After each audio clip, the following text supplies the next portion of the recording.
Hello everyone, आजको भिडियोमा तपाईहरुलाई ताराकुजी एप्लिकेसनसँग पेपे कसरी कनेक्ट गर्ने बारेमा यो भिडियो बनाउन गइरहेको छु। तपाईहरु यदि लोटो किन्नुहुन्छ पसलमै गएर भने त्यो अलिकति टाइम कन्ज्युमिङ हुन्छ र कुनै हप्ता अलि मिस हुन जान्छ तपाईले बिजी स्केड्युलले गर्दा। सो तपाई यदि ताराकुजी एप्लिकेसनसँग पेपे कनेक्ट गर्नुभयो भने तपाईले घरमै बसी जुन बेला चाहनुहुन्छ तुन बेला तपाईले पेपेसँग तपाईले ताराकुजी एप्लिकेसनसँग तपाईले लोटो किन्न सक्नुहुन्छ। सो यदि तपाईले निहोङ्गो आउँदैन र गर्न अलिकति गाह्रो हुन्छ फिल हुन्छ भने तपाईले चिन्ता नमान्नुस्। यो भिडियोमा तपाईहरुलाई एकदमै इजी तरिकाले पोइन्ट गरी तपाईले निहोङ्गो नआएको मान्छेहरुलाई पनि तपाईले यो भिडियो फलो गरेर तपाई ताराकुजी एप्लिकेसनसँग पेपे कनेक्ट गर्न सक्नुहुन्छ र तपाईले आफ्नो टाइम बचाउन सक्नुहुन्छ र तपाईले मिस गर्ने जुन चान्सेस थियो है कुनै हप्ता लोटो किन्ने तपाईले मिस गर्नुहुन्न। तपाईले चाहेको दिन किन्न सक्नुहुन्छ। नाउ यदि तपाईहरु मेरो युट्युबमा नयाँ भिजिट गर्नु भएको छ भने मेरो युट्युबलाई सब्स्क्राइब गरिदिनु होला, कमेन्ट गरिदिनु होला, शेयर गरिदिनु होला र बेल आइकनलाई हिट गरिदिनु होला ताकि तपाईले यस्तै इन्फर्मेटिभ भिडियोहरु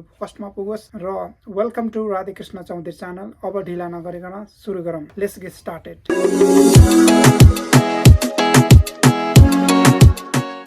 यदि तपाईहरु ताराकुजी एप्लिकेसनबाट लोटो किन्न चाहनुहुन्छ भने यो भिडियो तपाईहरुको लागि एकदमै इम्पोर्टेन्ट हुन सक्छ र तपाई यो ताराकुजीसँग पेपे लिंक गर्न यो भिडियोमा सिकाउन गइरहेको छु। तपाईले क्रेडिट कार्ड तपाईले एड नगरिने हुन्छ। तपाई पेपे यदि छ भने पेपे कनेक्ट गर्न सक्नुहुन्छ। सो कसरी गर्ने अब ताराकुजी एप्लिकेसनमा ट्याप गरेर सिकाउन गइरहेको छु। तपाईले यसरी ट्याप गरिसकेपछि तपाईलाई यसरी खालको खोल्छ इन्टरफेस अनि यस्तो खालको इन्टरफेस देख्यो भने 3 लाइनमा जानु होला। 3 लाइनमा गइसकेपछि यहाँ प्रोफाइल देखाउँछ अनि त्यो प्रोफाइलको ठ्याक्कै तल डेट अनि ठ्याक्कै तल त्यसको माई पेज लेखेको हुन्छ। माई पेजमा ट्याप गर्नु होला।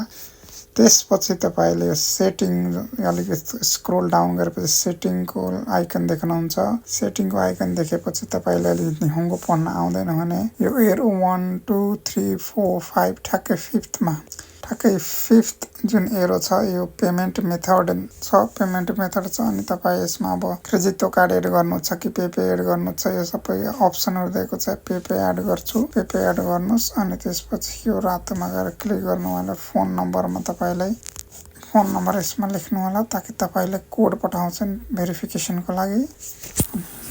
कोड पठाइसके अनि ट्याप गर्नु होला। त्यसपछि यो यस्तो खालको खोल्छ अनि यो पेपे खोल्छ अनि यहाँ गएर सुरु गर्दै भने उखिरो गयो भने ठ्याक्कै यो कनेक्ट हुन्छ।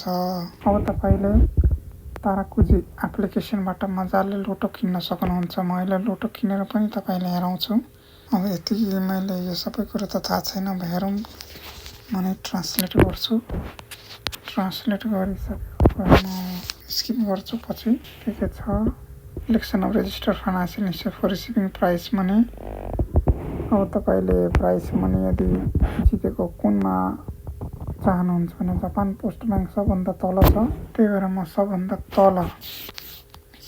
तलको जापान पोस्ट ट्याप गर्छु। त्यसपछि तपाईले यहाँ जापान पोस्टको बैंकको इन्फर्मेसन लेख्नुपर्छ। के गर्नु होला। त्यसपछि सुरु गर्नु होला। त्यही गरिसकेपछि फेरि यसको म स्क्रिनशट लिनै पर्ने हुन्छ। मलाई नि थाहा छैन एक्ज्याक्ट कुरो के हो। जापानिज त्यति कान्जी पढ्न आउँदैन। रातो थिचनी हुन्छ यसको। अनि तपाई अब पेपे कनेक्ट भयो तपाईको ताराकुजी एप्लिकेसनबाट। अब तपाईले मजाले लोटो किन्न सक्नुहुन्छ। अब लोटो कसरी किन्ने? लोटो किन्नले तपाईले अब लोटोमा जानु होला। लोटो 6 लिने हो कि लोटो 7? लोटो 7 मा सेलेक्ट गरे। लोटो 7 सेलेक्ट गरिसकेपछि या तपाईले यसमा सेलेक्ट गर्नुपर्ने हुन्छ। अब अनि अलिकति चेक गर्नै पर्ने हुन्छ। धेरै दिन भयो किनेको।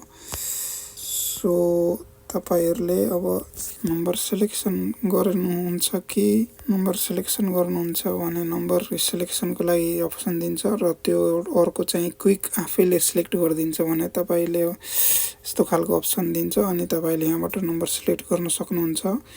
फर एक्जाम्पलको लागि मैले यहाँ 22 23 24 1 6 3 5 अनि 33 36 3 3 6 1 7 एउटा 32 लिए अनि नेक्स्ट गरे। यसरी एउटा किनियो। किनिसकेपछि यहाँ पेमेन्ट कादोमा जानुस्। अलि स्लो छ मेरो इन्टरनेट त्यसकारण मेबी ढिलो हुन सक्छ। यो लोटो 679 भन्ने त्यो छ। अनि त्यसपछि यहाँ 300 को लागि नेक्स्ट गरिदिनु, यो गर्नुपर्छ। ठिक, अनि सुरु। त्यसपछि हेर्न सक्नुहुन्छ पेपेबाट पैसा काटिसक्यो।